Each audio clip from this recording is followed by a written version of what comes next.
Hi, I'm John Calder. Let's look at how bass, low-frequency sound, works in rooms. After years of researching this, I know it's complicated, so please bear with me. In recording studios, home theaters, and stereo rooms, bass works differently than the mid and high frequencies above 200 Hz. For bass, a room's dimensions directly affect the sound. This tube represents the distance between two parallel surfaces. Watch what happens when I power up this tube's resonant frequency. When a sound frequency's wavelength is equal to a room dimension, a resonance is created. These resonances are called room modes. For example, a 12-foot wide room will have a resonance around 94 Hz because the wavelength of 94 Hz is also 12 feet. As a result, if you sit here, you'll hear very little sound around this frequency because in the center, room modes cancel energy, causing a null in level.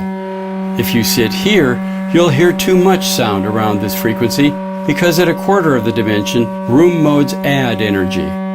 Sitting here is better, but only for this mode. Most rooms have at least 3 main modes: length, width, and height. Room mode cancellations and additions cause massive bass level changes throughout a single listening area regardless of the source accuracy. And that's just the first problem. Second, room mode resonances sustain much longer than the original sound, causing destructively long reverberation times around those frequencies. Third, when low-frequency wavelengths become longer than room dimensions, they can't fully develop.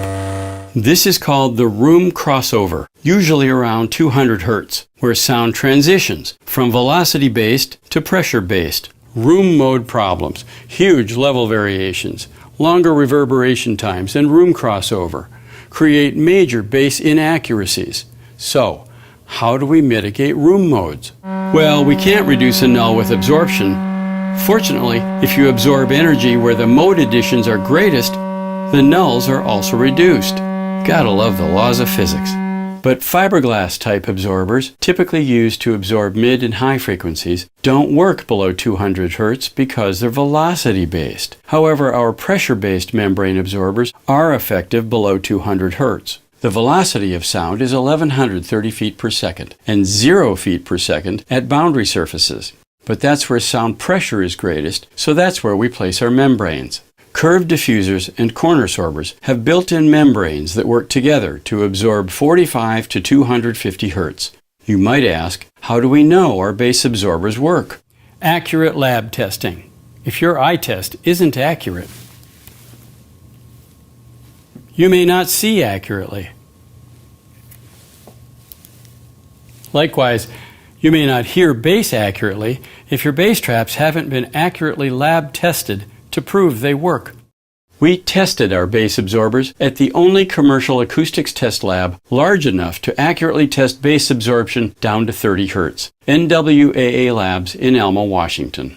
The combined results of curve and corner sorber low-frequency tests proved they work to reduce room modes. We published a paper in the Journal of the Acoustical Society of America detailing our testing and the results. Let's be clear.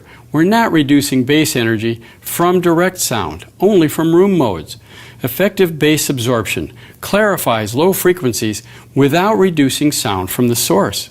Only accurately tested and laboratory-proven low-frequency absorbers work to reduce a room's destructive effects on bass for live and recorded sound.